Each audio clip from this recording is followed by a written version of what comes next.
Hey everyone, so I'm getting very close to getting this Harley back. I was going to try and get back to him today. I think it's going to be tomorrow. Last night, I was dreaming about it. I was dreaming, is it good enough? In the dream it wasn't. I took it back and it's like, well, it looks a bit rusty and it's not good.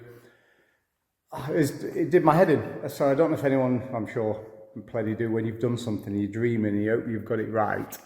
And I was like, no, please. So I'm back down to it. And do you know what was bugging me? Was the chrome, but particularly the chrome on the footrests. So I went back to a very old way of doing it, which I'm sure many of you know, because the polish, well, I've run out, so I was trying different ones. I thought I want the metal polish. But you know what? Then I looked and thought the metal polish hasn't done it as good as I want it. So I went back to the old thing, which to be honest, I'd kind of forgot. And then I went, why don't I try it again? Vinegar, I just use normal fish and chip vinegar. We had in the cupboard, lemon juice, and then silver foil. So, you know, the cooking foil, which Ellie's really impressed. I just raided the kitchen. So obviously normal foil. I've got my little mixture of, well, lovely smell, vinegar and lemon juice. There's light in there from the vinegar. And yeah, and just little balls, rubbing it onto the chrome. What a result. Yes. Do you know when you think, I should have remembered that like a week ago? Might have made my life a little bit easier. So, but I've done it, and I'm just going to post now a picture now of the foot peg, foot pedal, I'm going to say, you know, footrest where you, on the Harley, the big footrest, you'll see it. And that was cleaned and polished, and that was 5 times better than when I received the bike. However, now look at this picture. That's using the vinegar, the lemon and the silver foil. What a difference on the chrome. So I am now going round it all. There you can see the footrest there. That's actually the other side that I've just done. Well, it's a mirror. And I'm now doing all of it, and it's gleaming. And even the bit, if you remember where I sprayed it, took the spray back off, it was decent. It's actually, even though it's still not in good condition, it's coming up a lot better. So I'm very pleased with myself. After this down there, look at it, it's gleaming, it's gleaming. I can see, look, mirror image of myself. Woo! It's upside down, obviously. Which is, I'm just well happy. It's such a relief. It's such a relief, all inside there. After my dream, crazily dreaming it's not good enough. So I've gone to town and I'm just going to carry on. I'm going around the whole chrome again. I've got about an hour and a half to do it. And then Juan, who you may have met already on my video doing the Subaru, the timing belt, Juan's coming around to help me with another job, and that's with my Porsche Cayenne. I've now got it back on the road after 3 months, because when it went through we call it the ITV in Spain, it's the MOT in the UK. I don't know if you guys in America and different places call it, the yearly test, obviously, to keep it on the road. It passed, but it had automatic on the paperwork for some reason all these years. It's a 2007 model. It's the 4.8 V8 manual, which is unusual, but I love it being a manual. And because it said automatic, they failed it this time, which is so bad. So I had to wait for 3 months to get the paperwork from Porsche to say, no, it's always been a manual. They've accepted it now at the station, and it had to go through test again because it was over 2 months since the last one. And it passed. Fantastic. During the time off the road, we changed the clutch on it, Juan, myself, and then 2 of the friends to lift the gearbox back in. It's so heavy. All good, except on the way home the other day, I lost second and fourth. So I've got it passed. I was like, yes. Been off the road 3 months. I'm so happy. I'm like, yay. And then second and fourth disappeared on me. I'm like, no. So I think one of the cables, which happened to sit on top of the gearbox from the gear shifter, has popped off. Juan's not impressed, but he's going to help me, bless him. So he's coming after work. It's going to take 2 of us. So the Porsche is going up. We're going to drop the gearbox, hopefully not too far. We'll get it on an angle. We can get our hands on top, get to the clips, and fingers crossed, that's all it is. And if it is, clip it back in place, get it secured, and then the Porsche is ready to rock and roll. So yeah, but I'll do another video separate to about that. So yeah, that's it, guys. I'm having one of those elated moments. I'm really pleased, and I'm now definitely taking that back tomorrow. I'm going to carry on with it now. So yeah, by the way, I'm in different clothes every day, as you can see.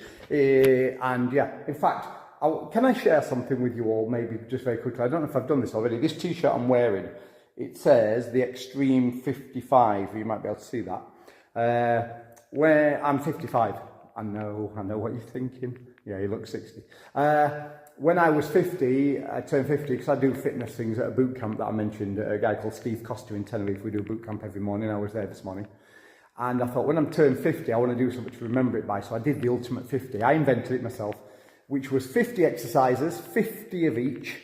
And that makes 2,500 exercises, press-ups, burpees, different types of press-ups and squats and stomach exercises. Just every exercise you can imagine, 50 different ones. 50 times, that's 2,500. And I ran 50 kilometers in between it all. So I'd do 500 reps, 10K, 500 reps, 10K, 5. And that went on for 11 hours and 40 minutes. I've got all this stuff up on my wall over there. Raised money for charity. That's what basically the motivation behind it was, to help charities, local charities, cancer charities, etc. And then when I turned 55, I thought, well, actually, when I was 50 and did it, I thought, I'll never do that again. Then I thought, you know what, turning 55. So I spent, again, 6 months hard training up to June last year, which was my 55th. The day after my birthday, exactly the same as when I was 50, I did the Extreme 55. Which this time, instead of just doubling up or times in 55 by 55, 250 I think as well, I decided to do 5,555 exercises and ran 5.5k this time to keep the 5.5 after every 1,100 reps. So I ran less, 27.5 kilometers this time, but a hell of a lot more exercises, and it took me just under 13 hours. So very proud of that. I've got a wall over there. Maybe some of the video I'll show you my wall, my pride wall. But you know what? Things like that keep you motivated. I'm one of these people, like many I'm sure watching this video. If you're going to do something, do it well, do it right, do it to your absolute maximum. But best of all, we raised a load of money. My target was 5,555. We raised over 10,000 for local charities. So, you know what? You've got to give back. You've got to do your bit. So, in this life, I've always believed, I was brought up to believe, I didn't come from money or anything like that, scraped together. I don't have much money these days to keep spending it in this place, in my cave. But help others, do what you can, and they'll do right by you, you know. And that's a good thing. Juan, my friend, he's coming by to help me. He's actually a mechanic. He's got his own workshop, but he's helping me as a friend to sort the Porsche out. He helped me with the Subaru.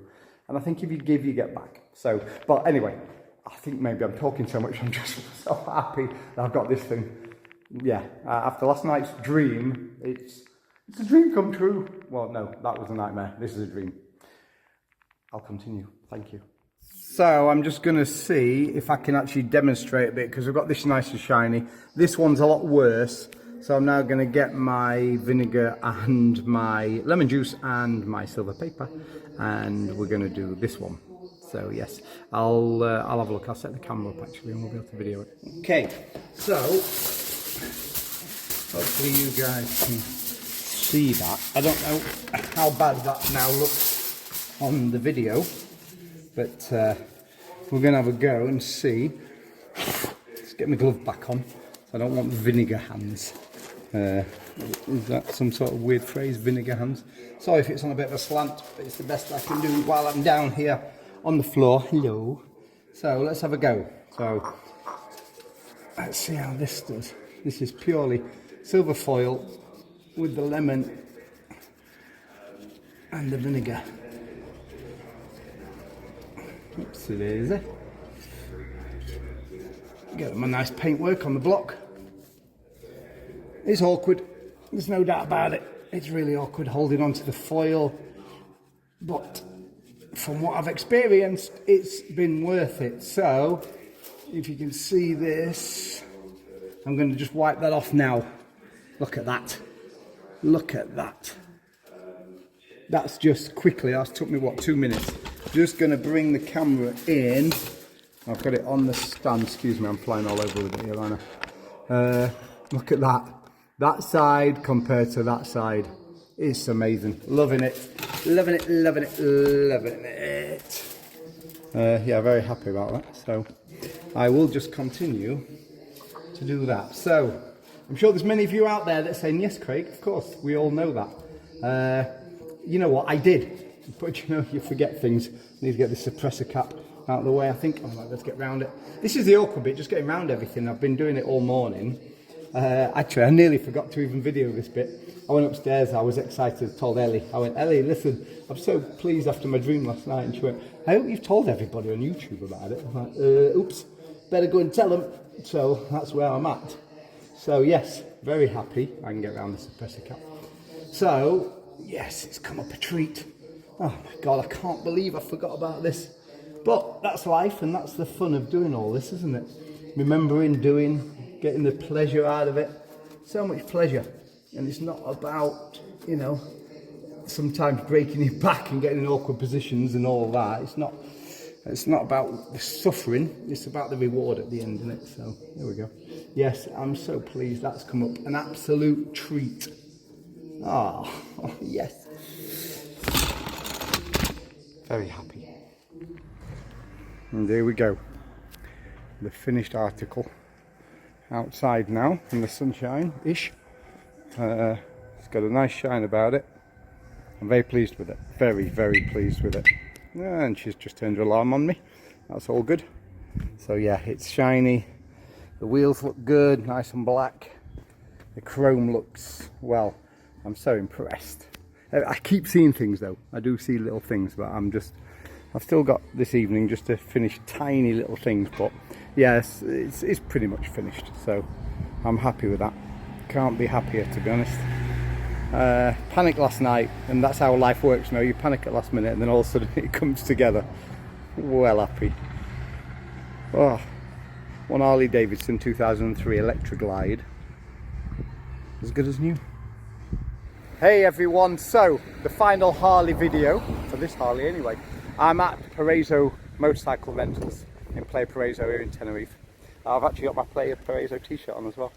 And I'm just delivered the Harley Davidson back to Tom, the owner, who buys and sells Harley Davidsons regularly. He rents out a lot of the bikes and scooters and things. So if you come in Tenerife, you want to rent, definitely a place to come and rent from. Really good prices, insurance, everything. So yeah, good guy, great guy as well, from Belgium. Lovely guy. I want to go and see. Tom's inside, he's just seen it. He's taking some photos ready for the advertising of it to sell, but I haven't really looked at his reaction yet, so I'm going to go and do it now. I'm quite excited about this, so let's go.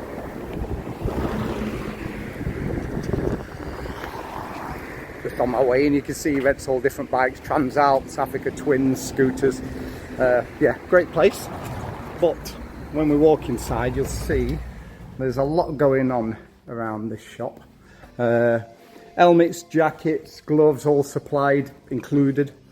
Bikes for sale, and look, there's one or two Harleys here as well, and there's some CCMs, some collectible ones at the back.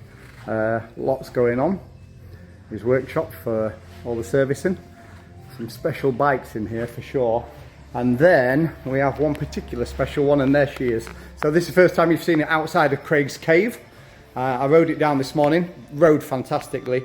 And if I can, I'm just going to introduce you to my very good friend Tom, who's the owner. Tom. Hello.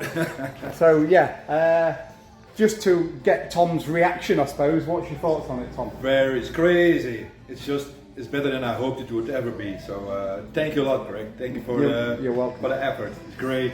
Thanks. I like it so much. Oh, crazy good. Well, that's as good a reaction as I could have wished for. Really is better than he thought. That's good.